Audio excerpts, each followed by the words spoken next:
ముఖ్యంగా మనకు వానాకాలం సీజన్ స్టార్ట్ అవుతుంది కాబట్టి రైతులకు ఎరువులు, విత్తనాలు, అదేవిధంగా వారికి కావాల్సిన అంటే వ్యవసాయానికి కావాల్సిన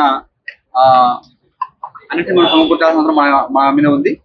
అయితే మనం అక్కడక్కడ చూస్తున్నాము ఏది విత్తనాలకు సంబంధించి అంటే ముఖ్యంగా మన వికారాబాద్ జిల్లా తీసుకుంటే వికారాబాద్ జిల్లాలో మనం ఎక్కువగా ఇక్కడ కాటన్ కల్టివేషన్ జరుగుతుంది.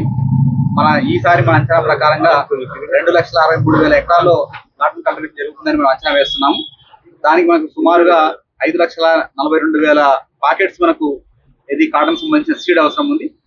అయితే అక్కడక్కడ న్యూస్ వస్తూ ఉంది అంటే కాటన్ సీడ్ షార్ట్ ఫాల్ ఉంది అనేది. దానికి సంబంధించి అంటే కాటన్ సీడ్ సంబంధించి మనకు ఇప్పటికే 3,12,000 ప్యాకెట్లు మనం జిల్లాలో అందుబాటులో ఉంచడం జరిగింది. దాంతో పాటుగా ఇక్కడ కూడా అంటే మనకు ఫర్దర్ గా తీసుకురావడానికి కూడా ఇక్కడ కూడా షార్ట్ ఫాల్ లేదు. 5,42,000 కాకుండా దానికంటే ఎక్కువ కూడా మనం అందుబాటులో ఉంచడానికి సిద్ధంగా ఉన్నాం. సో రైతులు ఎవరు కూడా అంటే ముఖ్యంగా ఇక్కడ సీడ్ షార్ట్ ఫాల్ అనేది అబద్ధం. సీడ్ అనేది మనకు అది కాటన్ కావచ్చు, ప్యాడీ కావచ్చు, లేదా రెడ్ గ్రామ్ కావచ్చు. అంటే మన జిల్లాలో ముఖ్యంగా వేసే పంటలు ఇవి కాబట్టి వాటి గురించి మాట్లాడుతున్నాను. సో మనకు కావాల్సిన సీడ్ సఫిషియెంట్ క్వాంటిటీ మనకు అందుబాటులో ఉంది. ఎక్కడ ఎలాంటి ఆందోళన చెందాల్సిన అవసరం లేదు. రెండవది మీకు అనుకూలంగానే పర్చేజ్ చేసుకోండి. ఇక్కడ ఏదో అంటే దొరుకుతుందో లేదో అన్న డౌట్ అస్సలు అవసరం లేదు. సీడ్ ప్రొవైడ్ చేసే బాధ్యత మాది కాబట్టి దయచేసి ఇక్కడ ప్యానిక్ గురి కావద్దు. అట్లే ఏదో ఒక వెరైటీ అంటే చాలా వరకు ఏదో ఒక వెరైటీ తీసుకొని ఈ వెరైటీ వేస్తే బాగుంటుంది అనే ఒక ప్యానిక్ సిస్టమ్ కూడా క్రియేట్ చేసినట్టు తెలుస్తా ఉంది. అట్లా కాదు, మనకు ఫర్ ఎగ్జాంపుల్ కాటన్ తీసుకుంటే కాటన్ లో ఉన్న హైబ్రిడ్ వెరైటీలో మీరు ఏ కంపెనీ తీసుకున్నా కూడా దాదాపుగా సేమ్ ఈల్డ్ ఉంటుంది. కాబట్టి ఏదో ఒకటే కంపెనీ ఈ కంపెనీ వాడితేనే బాగుంటుంది అనేది అపోహ మాత్రమే తప్ప దాన్ని దయచేసి నమ్మొద్దు. హైబ్రిడ్ వెరైటీ ఏది వేసినా మీకు మంచి ఈల్డ్ వచ్చే అవకాశం ఉంటుంది. కాబట్టి దాన్ని అందరూ కూడా గమనించాల్సిందిగా కోరుతా ఉన్నాం.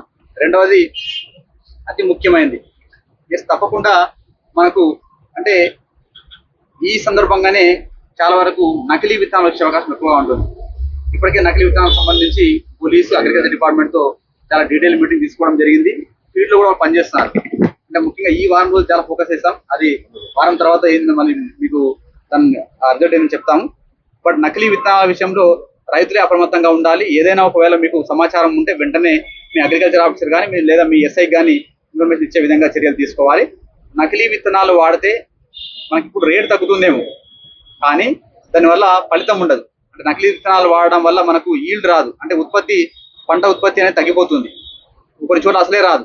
కాబట్టి దయచేసి రైతు సోదరులందరూ కూడా మా విన్నపం అంటే నకిలీ విత్తనాల జోలికి వెళ్ళకండి. ముఖ్యంగా లూజ్ ప్యాకెట్స్ లో అమ్మేవి లేదా ఎలాంటి లైసెన్స్ లేకుండా అమ్మేవి అట్లాంటి వాటిని తీసుకోవద్దు. అట్లాంటి వాళ్ళు మీ విలేజ్కి ఎవరైనా వస్తే తప్పకుండా మాకు సమాచారాన్ని అందించండి. వెంటనే వాళ్ళ మీద యాక్షన్ తీసుకునే విధంగా అంటే నకిలీ విత్తనాల విషయంలో అవసరమైతే పీడీ యాక్ట్ కూడా పెడతాం తప్ప అట్లాంటి వాళ్ళని వదిలిపెట్టాం. సో దయచేసి దీనిలో రైతు సోదరులు మాకు సహకరించాల్సిందిగా కోరుతా ఉన్నాం. దాని తర్వాత బ్రాండెడ్ ప్యాకెట్స్ వచ్చి ఉన్నాయి. ఇందాక చెప్పినట్టుగా బ్రాండెడ్ ప్యాకెట్ లో హైబ్రిడ్ వెరైటీ మీరు దేనికి వెళ్ళినా కూడా సేమ్ ఈల్డ్ ఉంటుంది. రెండవది వీటి ధరలో కూడా ఎక్కడైనా ఎంఆర్పి దాటి అమ్ముతుంటే ఏదైనా షాప్ లో ఎంఆర్పి దాటి అమ్ముతుంటే మీరు వెంటనే మీ అగ్రికల్చర్ ఆఫీసర్ కు లేదా మీ ఎస్ఐకి ఇన్ఫార్మ్ చేసే విధంగా చర్య తీసుకోండి. తప్పకుండా యంత్రాంగం అంతా కూడా రైతులకు అన్ని రకాల విత్తనాలు కావచ్చు, ఎరువులు కావచ్చు సప్లై చేసే విధంగా ముందుకెళ్తుంది. ఇందులో ఎరువులు కూడా యూరియా కావచ్చు, డిఏపి కావచ్చు మనకు సరిపడే క్వాంటిటీ ఉంది. సో ఎలాంటి ఆందోళన చెందకుండా మీరు కావాల్సిన వాటికి డౌట్ ఉంటే మీ అగ్రికల్చర్ ఆఫీసర్ అడగండి. కానీ డౌట్ లేకుండా మీరు మీ యొక్క వ్యవసాయాన్ని ముందుకు సాగించాలని కోరుతా ఉన్నాను.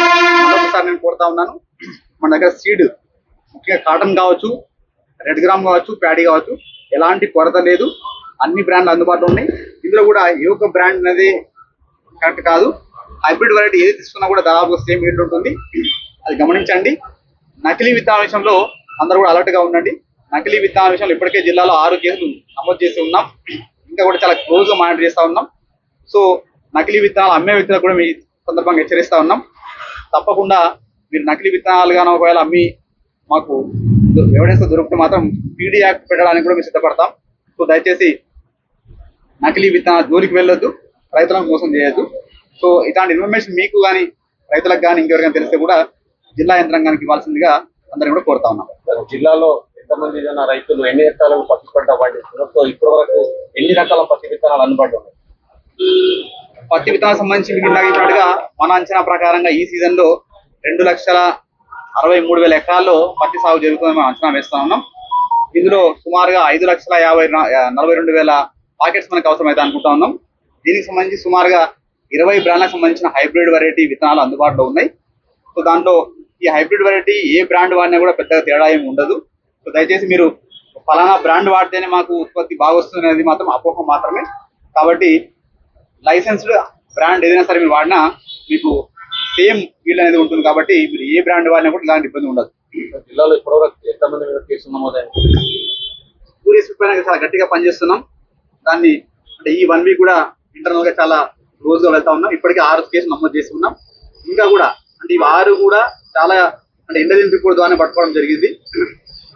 అంటే అవి రైతుకు చేరక ముందే వాటిని పట్టే విధంగా చర్యలు తీసుకుంటా ఉన్నాం.